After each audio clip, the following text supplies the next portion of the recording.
Today, my guests and I are going to talk about what happens in therapy and what happens in sex therapy. So, if you've ever been curious about either of those, I think you'll really enjoy today's episode. Hi there, and welcome. I'm your host, Dr. Heather England. I wear lots of hats as a coach, psychotherapist, and sex therapist. I want to empower you to embrace your relationships and feel really good about your sex life. I'm so excited about today's episode, so let's jump right in. Today, I'm welcoming Beverly Rouse. She's a licensed clinical professional counselor and an executive coach.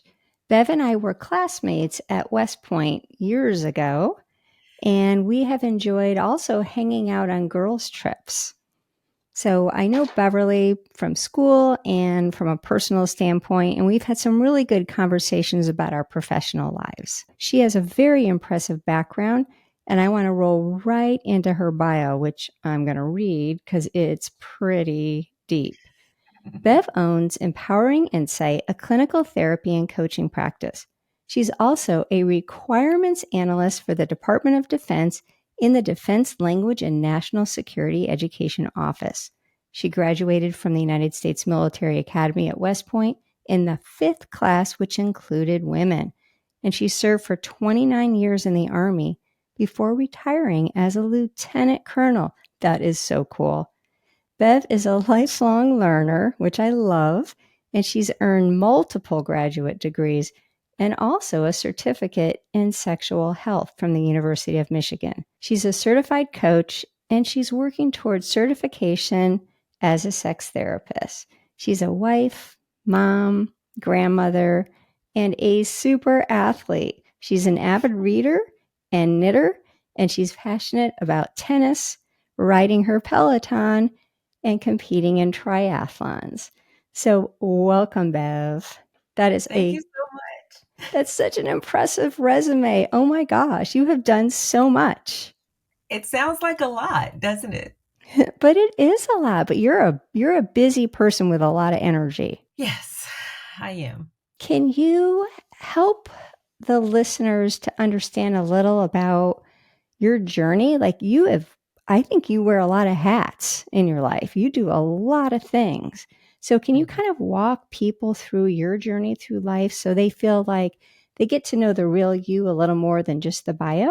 Thank you so much for having me. Number one, I credit you with my becoming a sex therapist because you gave me the recommendation to go to Michigan.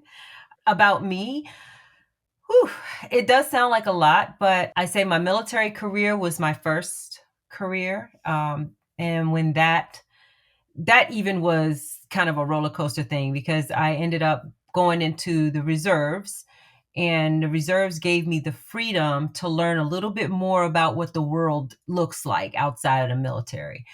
Being a reservist also gave me the experience of becoming an entrepreneur. But while I was in the reserves, I ended up deploying to Iraq, and I was away from my family for about 15 months. That definitely put a major strain on our family. So I ended up in therapy. We had marriage counseling because our marriage did not last the deployment. And then my son was in counseling. So throughout all of that, I ended up staying on active duty, and I was able to support my family in the midst of getting a divorce and having a child who was kind of lost for a minute.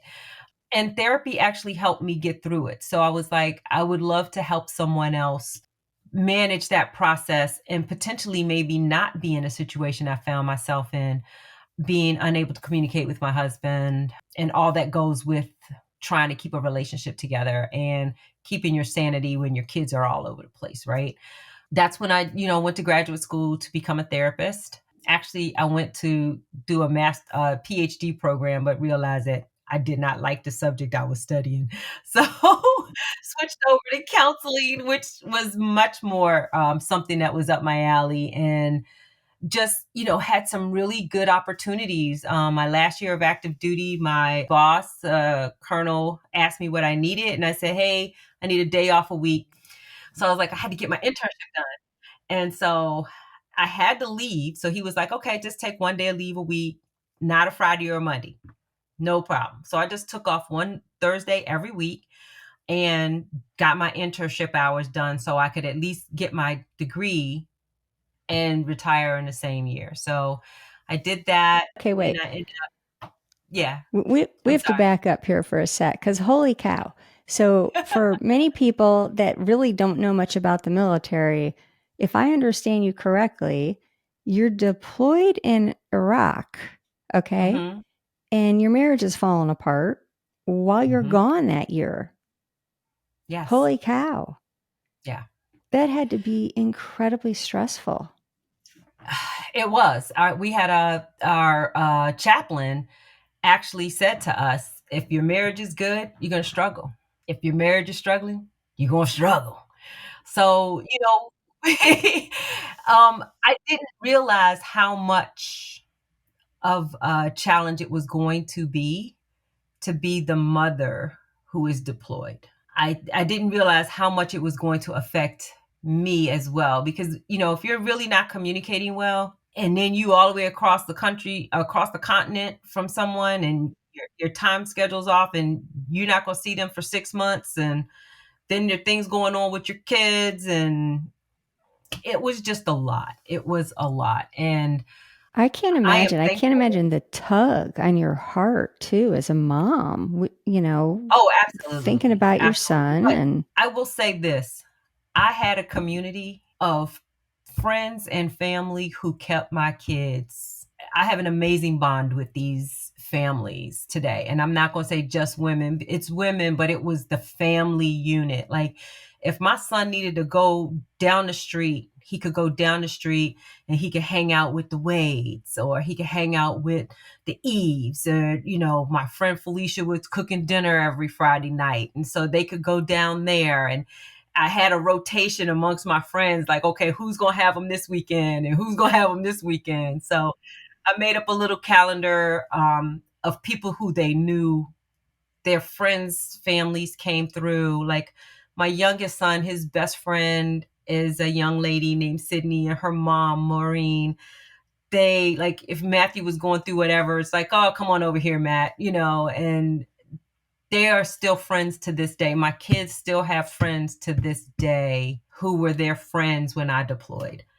And I am so thankful for that community that I was able to build for them. yeah, that's incredible. It also sounds like you weren't afraid to ask for help in that process and to What accept help. well, part of that is how I grew up. Now, I will Mm. say, because it was for my children, I had no problem asking for help. Ah, got it.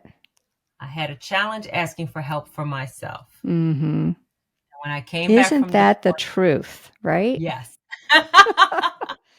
Absolutely. And it took my mom to take me aside because my youngest son was clingy after I came back. So, you gone for 15 months Yeah. and it affects your children differently. My youngest, he Mhm. was just very clingy. And after the experiences in Iraq, I was not. Like, that was very awkward for me. And so Mm. my Hmm. mom said, she pulled me aside one day and she's like, I noticed you pulling away from Matt whenever he tries to get close to you. And I said, Wow. I'm not doing that. And my mom's like, yes, you are. Wow. You need to go talk to somebody. You need to get some help. Wow. Hence my beginning of my therapy journey. Because What I a was so mom resistant to though. therapy when I came back from deployment. Because as a reservist, when you come back from deployment, they ask you, do you need to talk to somebody, right?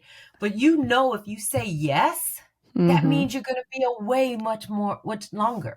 That means the Mm. process for you to return to your family is that much longer. And at least back then it did. I don't know what it looks like today, but back Mm. then it. And so I was like, yeah, I'm fine. I don't need to talk to anybody. And I just, then it was a big stigma. Therapy was a big stigma in the military, especially because Mhm. somebody like me had a clearance. I was an intel person. And so there was some things that went on that came, just you don't want to go to therapy because then they're going to take your clearance away and all this other Mhm. stuff. It was a long journey for me to learn how to ask for help. Yeah. And kudos to your mom for not being afraid to kind of get in your business. And in a way, that was your mom showing her love for you. right? Because Yeah. she saw what was going on. Hmm. Yeah. Yeah. So, and was willing to confront me about it. Yeah, because you could have had a different reaction that could have impacted your relationship in a negative way.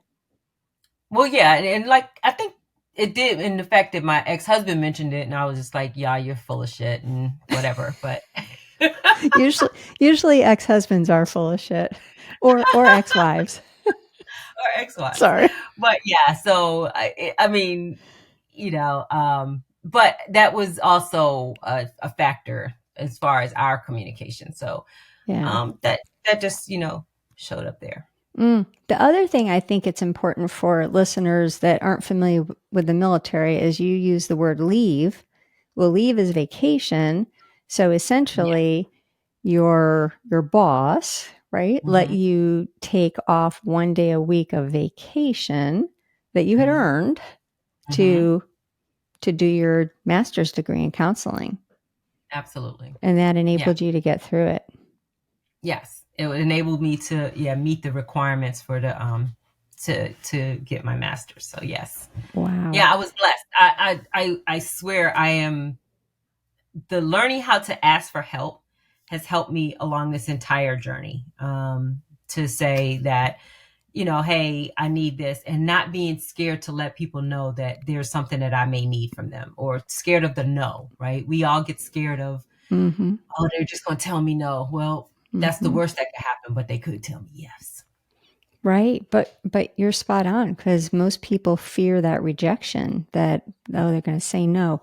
And the other thing is, I think it takes a lot of vulnerability to ask for help because Hmm. you're admitting I can't do it all. Oh, absolutely. And when you're reading my bio and it says, "Oh, it sounds like a lot." I could not have done half the things I did without the support that I have. Like, my current husband is very supportive of my craziness, as he calls it. He's like, "I really don't want to be up in your head sometimes." I love that.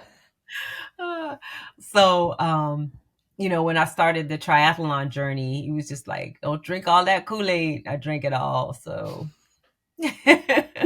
but I would not be able to do what I'm doing without the support that I have, family and friends. So I think it's important to build that. Right. Those support systems really do improve the quality of our lives overall. And Absolutely. it takes intentional work to build those support systems. They don't just Yeah. happen. Yeah, it does. It does. But, it's worth it. Yeah, no, totally worth it. Yeah. So let's keep rolling on your story because you became a therapist while you were still working a full time job. Well, you were in the Army. Hmm. Then you retired and you're working for the Department of Defense. And Hmm. you're doing like two jobs. You're a therapist and you're working at the Department of Defense. Hmm. And then you're a therapist and you're seeing clients. And then you decided, oh, I'm going to become a sex therapist. That sounds super cool. So you started on that Actually, it journey, wasn't and somewhere along the way, you became an executive coach too. My head is like spinning, like all these careers. it is. It's a lot, but I am very fortunate in that I am able to compartmentalize. It's definitely less stress on me that I work from my home. And I don't see any more than 3 clients a night, because I don't think it's fair to my clients if I'm that tired. Mm-hmm. Um, and, one of the negative parts about uh, being deployed and going to Iraq is that I have diagnosed with PTSD, post traumatic stress Mm-hmm. disorder, and part of that is that I just don't sleep very well. So Mm. that's why I can work out in the morning, because I just get up in the morning and work out. But that's another way of my taking care of myself too. Well, I So really admire how you balance your life so well. So, what I think would be really helpful is I'd like to go into three things. One okay. is I would love for you to help people understand. And since I'm a therapist and a sex therapist, we can Mhm. kind of banter back and forth about this. What is therapy? When do you know you need to go to therapy? How is therapy helpful? How is that different from coaching? And then what is sex therapy? People have lots of misbeliefs about what happens in sex therapy, right? Yes, Uh, they do. yeah, lots of stories there. But, how do you know you need sex therapy? What does a sex therapist do? And then the third thing I would love for you to touch on is you you do a masterful job of self-care, which Mhm. I think is just a real testimony to your resilience and all the things you've gone through in life. You have Mhm. figured out what you need in order to really take care of yourself. And I think Mhm. so often as women, we're so busy taking care of everybody else around us that we put ourselves last and we don't take Mhm. care of ourselves like we really should. And taking Mhm. care of yourself is more than, oh, I'm going to take a bath. Like Mhm. it's a lot of Absolutely. other activities. So Mhm. when we talk self care, we're really talking, to me, it's almost like lifestyle. It's how you choose to organize your life so that you can take care of yourself. Mhm. And your first question, we'll do therapy. Therapy. Um, when do you know you need it? I think the beauty of therapy is that you get to go and sit down with somebody whose sole job it is to listen to you. Hmm. Okay? Same for a coach. A coach's job is to listen to you. But what you get with a therapist is somebody who has knowledge of different tools and techniques to kind of help you move from point A to point Z, right? So instead of saying, "Oh, I'm gonna do it all by myself," or "I'm gonna read up on it," the therapist can kind of guide you because maybe you are reading a self-help book and the self-help book doesn't make sense to you. The therapist can help the self-help book make sense, or can guide you to a different one that's better for you without you having to do all of that. So I would say that a therapist is also impartial. And so if you need someone to listen to what's going on in your life that is not going to judge you, Hmm. that is the beauty of therapy, is that your therapist is obligated by law, by our ethical commitment, not to share your business, because you share with family and friends, somebody gonna tell. But we're obligated not to share your business, but we're also there to be non-judgmental partners with you in your healing journey. You don't have to be in therapy for the rest of your life. You can go to a therapist. We ask people to give us 3 months. So I just want to add a little to what you're saying to tag along to the impartialness, that kind of unconditional support we give.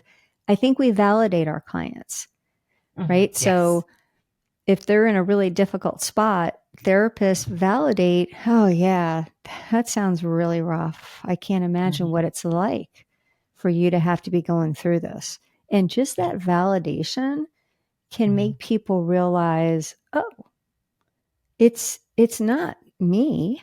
Like Mhm. like I am okay, right? It helps Yeah. people feel much better about themselves. Mhm. And the other thing that I think that therapists that I think we have to really understand about therapy is that there's two main things that influence whether or not therapy is going to be successful. And the first Mhm. is just the relationship that the Absolutely. client and the therapist have with one another. Because if you're going Mhm. to share your stuff with somebody, you gotta you've got to have a good connection. Mhm. You're not going to open up your soul and sit on someone's couch and cry, which when I went to therapy was always that was the hurdle for me. Can I cry in front of this person? Like can I sit there and let it all out? But you've got to feel connected enough to them to be able to do that. And Mhm. then the other piece is you have to be motivated to change. So when you go to Absolutely. therapy, you have to want to change. You have to want to have your life be different or otherwise you're not going to implement the things that Mhm. you talk about with a therapist. If the therapist is teaching you skills and you don't leave that office and work on them and you just expect to get better from that session you have each week or every other week, you're going to make Mhm. really slow progress. Right. You have to want to have your life be different, Yes, you do have to want to have your life be different, but I think sometimes you may not know what that looks like. right? And the therapist is there to help you to kind of figure that out for yourself. I think therapists are guides too. Like, I Mhm, think they guide you. I think they help you to gain insight. mhm, You know, just based on your expertise of what you know as a therapist, you're trying to get clients to a point where they have that aha moment. Oh, absolutely. well, no wonder I get upset when my partner, you know, doesn't call me when he's going to go out with friends at night. Mhm, And because it makes me feel like I'm not important. And that's a trigger for me because that's how I felt growing up. Like I didn't mhm, matter, right? mhm, There's just ahas people have in the therapy process that it gives them insight about how things impact them. And so mhm. then they can respond differently. I always feel Right. like people have to understand their internal experience. They have to be able to recognize what's going on inside of me. Why am I Mm, getting upset? What's yeah. causing this feeling? What's causing my thoughts? Are these thoughts that are accurate thoughts? Or are these thoughts driven by maybe some incorrect assumptions that are Mhm. making me think something that's really a false narrative about what's going on? Absolutely. Absolutely. No, you're absolutely correct. Um, and I think that's the challenge, right? So therapy helps you do the deep dive. That's what I call Mm-hmm. it, right? Coaching is like the surface dive. So the therapist forces you to dig down into this happened to me in childhood, this may have been a repetitive thing, things like that. When you go talk to a coach, the coach is like, okay, you've set some goals. These are some things you're working on. What's your motivation for that? And accountability partner. Whereas your therapist is like, okay, this is something that triggers you. This is what we're working on. How can you continue to move forward in this space, knowing that? And here's some skills that we are going to teach you to kind of get you to continue moving forward. That's a great delineation because you see so many people marketing themselves as life coaches, Mm-hmm. you know, nowadays, and you don't know what their training is really for the most part. Mm-hmm. No, right. And so at least with a therapist, you do know that we're trained, or somebody who has training as a coach has training. So I would just say, to your audience, if you're looking for someone that is a therapist, verify their credentials. Mhm. And you can go to your state licensing board to verify that your therapist has a license.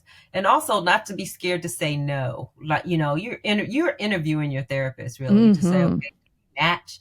Do we have the same energy? Like I may have too much energy for somebody, like, and that's okay. Many of us know that our clients, you gotta like something about your therapist. Mhm. you know because yes, we're going to challenge you, but we're also there to make sure that you're moving in a direction that you stated you wanted to move when you first came. So but to your audience, don't be scared to say no, or to tell yourself this person's not my person, Mhm. and that's okay. Mhm. But also, don't limit yourself, because I've had people like, oh, I want a therapist that looks like me, it's from my culture or whatever. Sometimes you may need somebody who's outside of your culture or who doesn't look like you, but has the energy that you need to help you to heal. Mhm. That's what you're looking for. You're looking for energy. I look for energy. And, my therapist was a white lady from Arkansas. But I didn't need to She didn't need to be from the city. She didn't need to look like me. I don't even know if that was an option, but she got me. I felt when I You first felt went in her heard. office, she got me. And when I say she got me, like you said, can I cry in front of this person? Mhm. Oh, for me to cry in front of you, like I'm a crier anyway. Like if it's a Uh-huh. bad, sad movie, I'm a cry. But when it comes to me, my stuff, to share Mhm. my, I'm with yeah, you. Yeah. it And I takes think a lot of people are like that. And I think a lot of people are scared of therapy because, oh, I might cry. But it's okay. We always have lots of tissues we do. and for good Tissue. reason. Yeah. Yeah. All right, let's roll into sex therapy. So sex therapy, I actually got my degree at Liberty University, which, if you know, it's a very fundamental Christian university. But I had a class in human sexuality that we had to take. Most of the course was online. Most of the classes were online, but we had to take a certain number of classes in person. And this class was in person. And my professor in that class was so raw and so honest about challenges with sex in church and amongst people in different religions. And oh my God, I was like, I need to know more about this. I need to Mm-hmm. learn more. But it still took me about 5 years being into therapy before I realized that, oh my goodness, I am dealing with a lot of different challenges with regard to sex, sexuality. Like, how do I talk to my clients about it? How do I bring it up? You know, you're counseling couples and we do a lot of surface stuff and just, so getting the additional certification for sex therapy actually helped me to be much more comfortable talking to my clients, educating my clients, being more empathetic Mm-hmm. with clients, um, learning more about, because I think people think sex and it's always heterosexual, it's vanilla, it's this. And it's like, oh my God, there's so much more out there. Mm-hmm. And it actually opened my mind up to just how we can support different communities with issues around sex, education. How can we help children be safer? How can we talk more about consent? All of those things that just are part of what a sex therapist offers fascinated me. And I am so glad I took that deep dive because it was scary at first. Definitely was scary. Mm-hmm. But it is definitely something that I am glad I conquered a fear about because I think it has enhanced what I can offer to my current client base. I love that. I love everything you said. I also became a sex therapist further on in my career.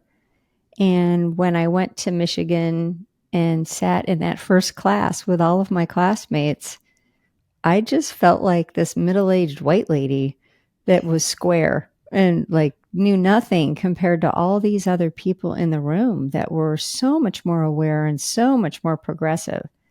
So it Mm-hmm. gave me the confidence going through that program, not just my own sexual confidence. I mean, it helped me to be a much healthier sexual person and have Mm-hmm. much better sexual communications with my partner. But Mm-hmm. it then also helped me to be able to talk about sex with clients in a way that validated them, that educated them when they needed Mm-hmm. to learn, like what's Mm-hmm. normal, what's not. I mean, I hate to use the word normal, but Right, a lot right. of people think everybody's having way more sex than they are. And when they Oh, just learn absolutely. the numbers, they realize, oh, well, maybe I am doing okay. Mm-hmm. So I love the education part of it. I Yeah. love that sex impacts relationships in such a deep way. And it's a Mm-hmm. way of loving your partner that you can't get that type of connection in anything else that you do with your partner. It's just Mm-hmm. different. You love your partner, but sex is just a different connection that you have with your partner. And you need to be Absolutely. able to talk about it. And if you can't talk outside of the bedroom, you're not going to be able to talk in the bedroom about your Right. sexual challenges or problems or even your wants and needs sexual. Mm-hmm. So as I Right. started to work with couples, I realized I don't know enough about how to talk about sex, how to help people with sex. And anytime you do couples work, I mean, sex, you need to ask You about got to talk sex. about You got to talk it. about sex. You really do. And a lot of Yes. therapists, they don't ask Mm-hmm. because they don't know how to ask and they're afraid. Heck, a lot of doctors don't even ask their patients about their sex lives because they're Absolutely. just like us. They're people too, and they're not trained to do all of this. I think becoming a sex therapist just made me a better therapist. It made me a better human in general. And it opened my eyes to a lot more of social justice issues. Yes. And it in helps our you to country. become an advocate too for your clients Mm, as far as like yes. when you're talking to doctors and how do you explain something to your physician? Because you know, a lot of times when someone comes to you with a some type of sexual dysfunction or anything that's going on with them sexually, you know, the first thing we have to do is say, "Hey, when's the last time you went to the doctor? What's your diet look like? What's, you know, what are you eating? How you sleeping?" You know, we ask those questions because they're important. What's your stress level like? Right? Mm-hmm. So, because all of those things affect us, and Mm-hmm. everything that affects you affects your sex life. Exactly. Let's correct a couple myths about sex therapy. So, one Hmm. myth that people have is that we are all just a bunch of oversexed people. We sex therapists, that we're having sex all the time and that we are like super kinky and like we are into everything. No. And that's a myth. That's a myth. That's why I'm bringing that up. That's a myth. Yeah. Oh, absolutely not. Now, I mean, I'm sure that there are people who, because you know, sex therapists, we are a gamut of folks. So I'm sure you got some kinky folks out there, and you got some folks who are off the chain. Um, However, that is not your sex therapist's goal to get you to be like them. Right. The goal is to get you to figure out what's going on with you, Mm-hmm.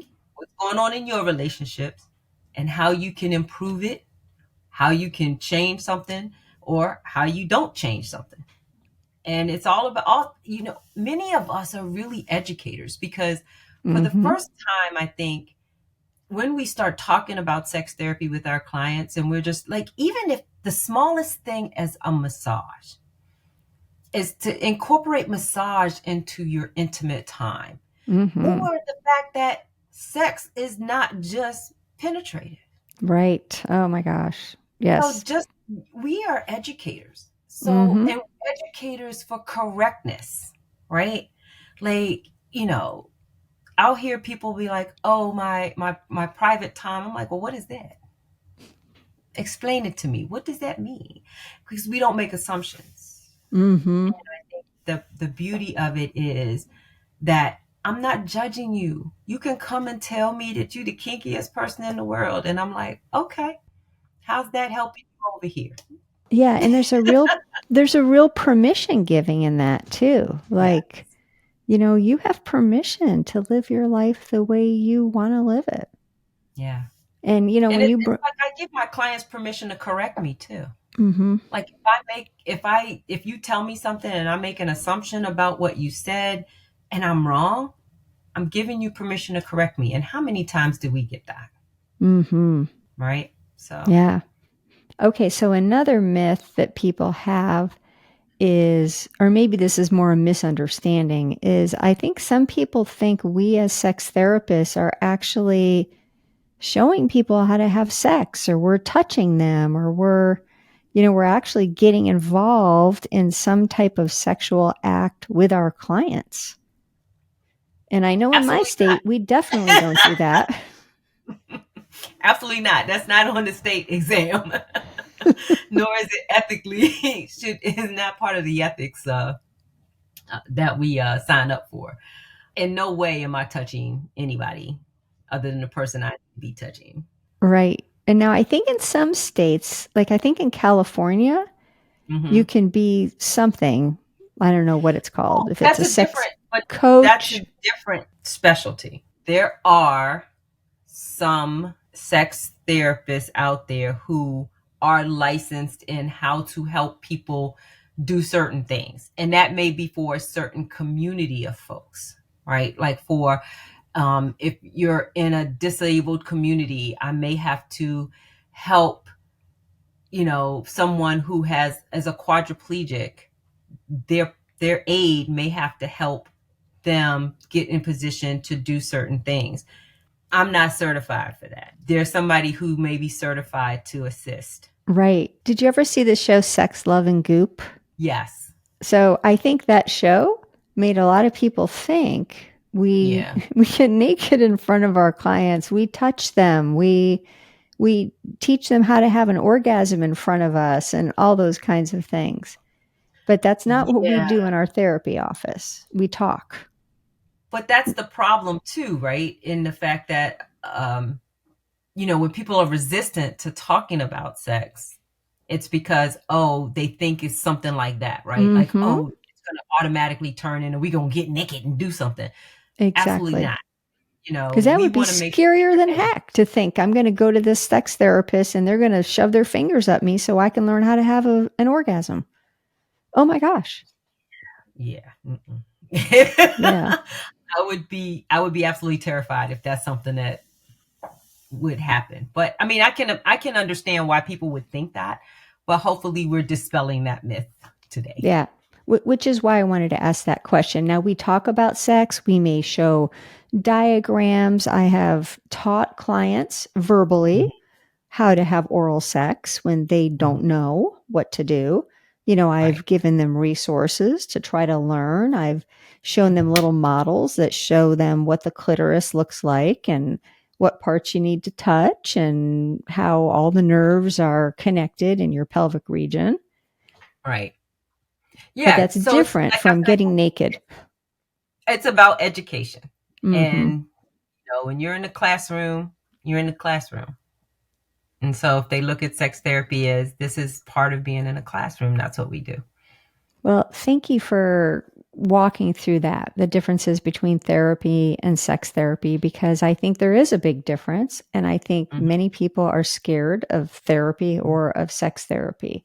And I Okay. really appreciate you being willing to kind of talk about it from your experience. Absolutely. Yeah. So let's roll into the last part, and that is self care. Because I really do admire how well you take care of yourself and make that a priority in your life. I've learned to do that as I've gotten older because Hmm. I can't do what I did when I was younger. Right. I burn out when I try to do all those things and don't, fill my own gas tank. Yeah. Oh, absolutely. So it it it has taken me many years to learn that rest is okay. Mm. Rest is not a bad word. Okay, we could do an entire episode on that one because Absolutely.